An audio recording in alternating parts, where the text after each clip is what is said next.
Now, residents working by hand have been replaced by giant machines clawing at the crushed remains of dozens of homes in the Egyptian capital. It's just over 24 hours since a hillside crumbled, sending chunks of rock smashing down onto one of Cairo's biggest slums.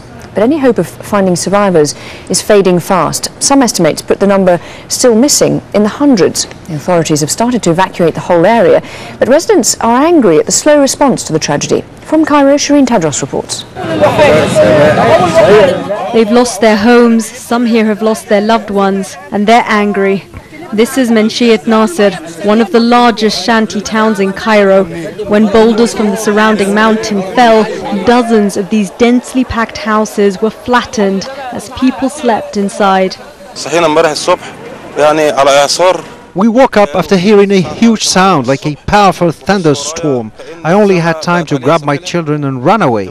It was quick and sudden, and that's why a lot of people are still trapped under the rubble. People here told me they blame the government for what happened. They say smaller rocks started falling a few months ago in the same area. Residents told authorities, but they did nothing. We want a solution because we are living under a grave danger here. We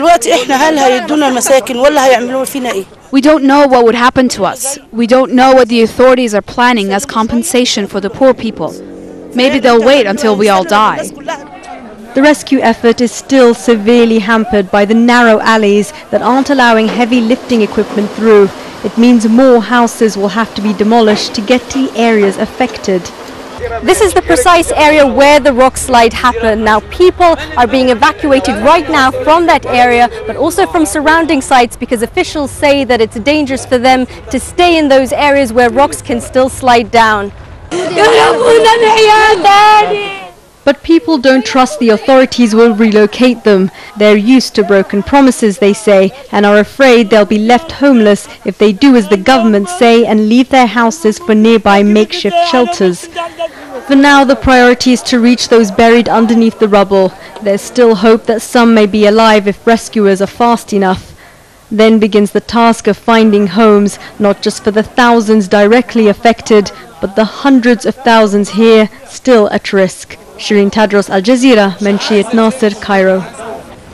To Afghanistan now, where two suicide bombers have managed to blow themselves up inside a police headquarters in southern Afghanistan. The blasts went off within a minute of one another, one on the ground floor, the other on an upper floor of Kandahar's police base.